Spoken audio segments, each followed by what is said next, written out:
Olá, meu amigo, minha amiga. Estamos de volta com o nosso Portal do José, nesse final de sabadão, com coisas inacreditáveis acontecendo aqui no nosso país e que nos servem como grandes alertas de crimes que estão sendo cometidos agora na cidade de São Paulo, no processo eleitoral, mas que repetem algumas práticas que são feitas com maior ou menor intensidade por vigaristas no campo da política, todos eles alinhados especificamente no campo da direita, do bolsonarismo, da extrema-direita. Nada como a gente ter uma situação como essa para a gente ficar com os olhos cada vez mais abertos e entender também alguns fenômenos que estão acontecendo. Eu vou conversar com vocês sobre os últimos acontecimentos, vamos fazer algumas atualizações, vou trazer também algumas imagens, mas antes de mais nada, é sempre muito importante convidar você que está chegando agora no nosso portal e ainda não nos conhecia, para que, em primeiro lugar, você se inscreva aqui conosco. Nós já somos agora 957 mil pessoas inscritas e conectadas através do nosso portal.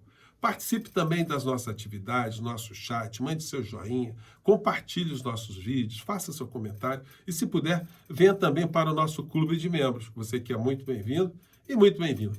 E se você gosta aqui das nossas análises, você gosta aqui de estar no nosso portal, amanhã, às 5 horas da tarde, quando o processo eleitoral, as urnas estiverem encerradas, quando começarem as apurações, eu estarei aqui junto com a Andréa Gonçalves, que tem o canal dela no YouTube também, e nós faremos aqui uma análise bem descontraída, tranquila, sobre esse processo todo que não está tão tranquilo, mas faremos aqui alguns apontamentos e conversaremos com vocês aqui, vamos interagir com as pessoas do nosso chat sobre essa situação toda, tá bom? Então, desde já, coloque na sua agenda, a partir de 5 horas da tarde, Portal do José e Andréa Gonçalves nesse processo eleitoral. E eu quero conversar com vocês sobre um fato, né? Trazendo aqui o Rolando Boldrin para o nosso papo de hoje, porque o professor Gessé, o professor Gessé de Souza escreveu um livro que tem o título de O Pobre de Direita. E eu tenho conversado aqui com vocês que o trabalho do professor é magnífico, mas dava para a gente fazer também um outro livro, não só sobre um pobre de direita, porque você tem pessoas ricas de direita, você tem o classe média de direita, você tem o pobre de direita, mas existem pessoas que não são de direita, elas são de um outro universo, elas são do universo do fundo do poço. E não foi o Portal do José que inventou esse eleitor do fundo do poço. É aquele descrente, aquele que odeia política, aquele que não quer participar de nada, e quando participa ou ele vota nulo, ou simplesmente ele tenta participar de alguma maneira, votando em alguém que seja absolutamente uma pessoa que na cabeça dele represente uma agressão ao sistema.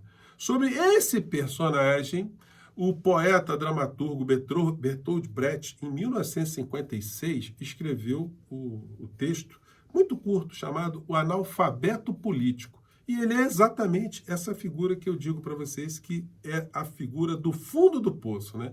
Ele radicalizou a figura do analfabeto político. Ele é um analfabeto político, mas ele é muito vigoroso no seu analfabetismo político. Ele quer trazer mais pessoas para o analfabetismo político, ele quer um representante desse analfabetismo político. Sobre essa questão, o Rolando Boldrin fez um vídeo para o Instituto Vote Bem, há muitos anos atrás, né? Mas está muito atual, né? Eu quero compartilhar com vocês esse poema do dramaturgo alemão. Vamos lá. Sabe o que eu estava pensando? O pior analfabeto é o analfabeto político, sabe? Ele não ouve, não fala, nem participa dos acontecimentos políticos. Ele não sabe que o custo de vida, o preço do feijão, do peixe, da farinha, do aluguel, do sapato e do remédio dependem das decisões políticas. O analfabeto político é tão burro que se orgulha e estufa o peito, às vezes dizendo: odeio a política. Ele não sabe que da sua ignorância política nasce a prostituta, o menor abandonado e o pior de todos os bandidos, que é o político vigarista, pilantra e corrupto. Essas palavras são de um grande pensador. O pensador Bertolt Brecht. Aí o vídeo continua, mas o poema de Brecht se encerra exatamente nesse ponto. Então, eu trouxe aqui fazendo homenagem a Brecht e a Rolando Boldrin, né? E aí, gente, a gente entra no analfabetismo político, produzindo figuras como a figura do inelegível e a figura de Pablo Marçal. Os dois estão juntos dentro desse universo. E alguns mais mergulhados no fundo do poço, no lamaçal, do que outros, né? Mas todos estão chafurdando ali. O Marçal, na campanha de Bolsonaro, ele fez um vídeo ensinando as pessoas a não terem escrúpulos, as pessoas a deixarem a reputação de lado. Eu já mostrei para vocês um trecho desse vídeo, mas ele é bem explicativo, exemplificativo da moral dessas pessoas. Uma pessoa que convida as outras a deixarem de lado seus escrúpulos e a sua reputação para um objetivo político. Logo, é o que ele está tentando fazer agora. E é duvidoso a gente saber o que vai acontecer nesse processo todo, porque esse eleitor de Marçal, esse que já manifestou a intenção de voto, ele vai deixar de votar em Marçal sabendo que ele usa desses métodos inescrupulosos num processo eleitoral? Bom, ele cometeu um crime eleitoral. Portanto, agora, se porventura ele conseguindo sucesso com os eleitores do fundo do poço e passar formalmente para o segundo turno, olha, ele corre risco aí de ter a sua candidatura impugnada por conta do crime que ele cometeu hoje. Ou seja, apresentou um documento falso, de uma maneira a prejudicar uma outra candidatura, um expediente criminoso. Então, alguém que comete um expediente criminoso não pode ser premiado pelo sistema eleitoral aqui no nosso país. Então, independente de conhecer a lei ou não, fica a questão, é a questão de princípio republicano, né? Um vigarista não pode ganhar as eleições de uma forma tão abertamente vigarística e ficar por isso mesmo. Bom, notícias. Marçal diz que não se arrepende de publicar documento falso contra Boulos. Recebi, publiquei. Gente, isso é bandido psicopata. E não sou eu que estou falando isso só, não. Tem muita gente, inclusive no campo da extrema-direita, que fala a mesma coisa. Porque uma pessoa que é um psicopata, um sociopata, o que difere essa criatura do resto da sociedade? Ele não tem juízo de reprovabilidade. Quando a gente estuda direito, estuda medicina legal, estuda algumas matérias, a gente chega nessa disciplina que diz que esse personagem, ele, por não ter esse juízo de reprovabilidade, ele comete um crime e vai para o cinema. Aquele filme, né, que teve um título de Matou a Família e foi ao cinema. O psicopata, ele é capaz de fazer uma coisa como essa e não dormir tranquilo, de comer a pizza, de ir ao cinema, de fazer qualquer atividade. É a figura. Recebi e publiquei. E não se arrepende, né? Então, gente, a gente vai vendo os desdobramentos dessa história. Polícia Federal investiga Marçal por postagem de laudo falso em ataque a Boulos. Então, vai comprovar o crime e esse crime vai dar repercussão criminal, repercussão penal. Não tem escapatória, gente. Ele cometeu um delito dolosamente, sabendo que aquilo poderia ter repercussão. E como todo vigarista da extrema-direita, ao que parece é casado com uma vigarista também, né? Porque a esposa do Marçal, me desculpe a senhora vai pagar o ônus de ter casado com um vigarista e está reproduzindo práticas do vigarista, né? Mais uma vez censurados, diz Carol, esposa de Pablo Marçal. O perfil do empresário no Instagram foi derrubado pela Justiça Eleitoral. É muito comum esse tipo de situação, né? Alguém que não tem juízo de reprovabilidade se unir a uma pessoa que também não tem juízo de reprovabilidade. Provavelmente a esposa, como a gente está vendo aqui, ela compartilha dos não valores, se a gente puder dizer assim, né, que o marido pratica na sua vida, né? E agora tentando ganhar o voto das pessoas do fundo do poço e as outras pessoas que não estão no fundo do poço, mas estão namorando ali o abismo, a periferia do poço. Esse bandido tem que ser preso. Malafaia defende Boulos após Marçal divulgar laudo falso de uso de cocaína do psolista. Gente, quando o Malafaia ele está concordando com a gente, olha, tem alguma coisa muito séria em relação a esse personagem, né? Até vi o vídeo do Malafaia, não vou nem compartilhar aqui com vocês, porque temos coisas mais interessantes aqui, né? Mas isso mostra a dimensão do comportamento criminoso da figura.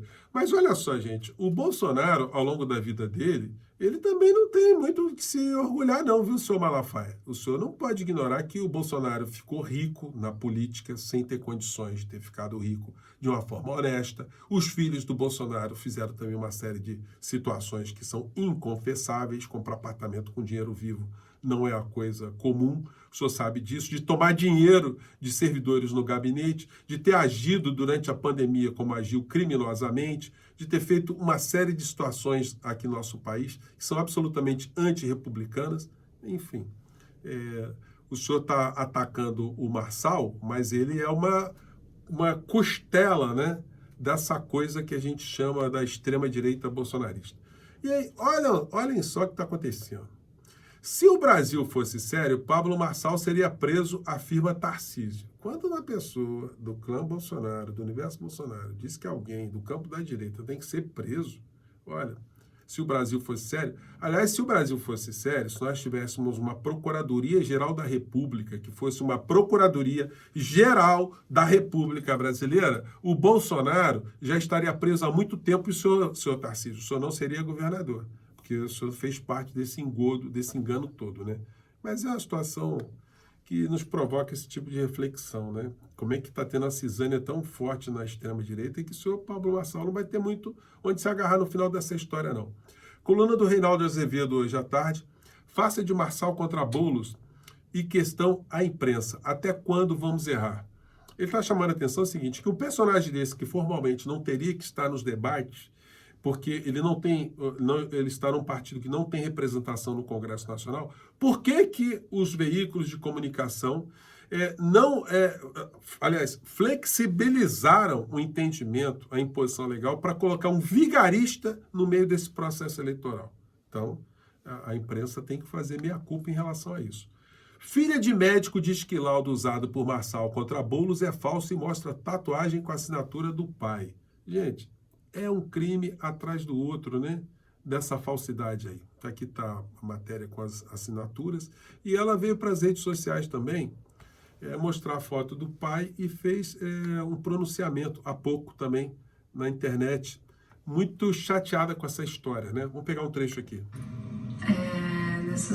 Meio essas campanhas políticas aí, eu não sei porquê, em que contexto foi usado o nome e o CRM do meu pai, pelo Pablo Marçal. E eu sei que a questão é muito grave, e eu não sei até que ponto e porquê disso tudo, né? Porque usar a identidade de uma pessoa que inclusive nem tá mais aqui, entendeu? As coisas já estão começando a ser apuradas, mas eu quero deixar esclarecido aqui que meu pai jamais trabalhou nessa clínica, nunca trabalhou nessa clínica que foi divulgado. Ou seja, gente, vocês vejam a dimensão do crime ou dos crimes que a criatura comete, né? Atinge uma família de médicos e que tem ali a memória do pai aviltada, né? Isso não é pouca coisa, né, gente? Então, mas, infelizmente, são práticas. Quantas vezes nós vimos Bolsonaro cometer uma série de atrocidades e dizer que não era aquilo, que não era bem aquilo, que não foi isso, enfim. Nós vimos muitas vezes esse tipo de situação, né? Mas agora, eu acho que esse personagem nos dará grandes lições. A questão é, será que mesmo depois disso, o volume de eleitores que estão abraçados no fundo do poço ainda colocarão voto nessa criatura para que ele continue no processo eleitoral? E continuando no processo eleitoral, a justiça eleitoral vai demorar muito tempo para mandar apurar a responsabilidade desses crimes e botar os bandidos na cadeia? São situações que a gente vai ver na sequência aí nos próximos dias. Por enquanto eu vou ficando por aqui, ficam aí os alertas e amanhã estarei com vocês pela manhã e depois às 17 horas estarei no ar ao vivo com vocês, tá legal? E com o André Gonçalves. Eu espero você, um grande abraço, tchau!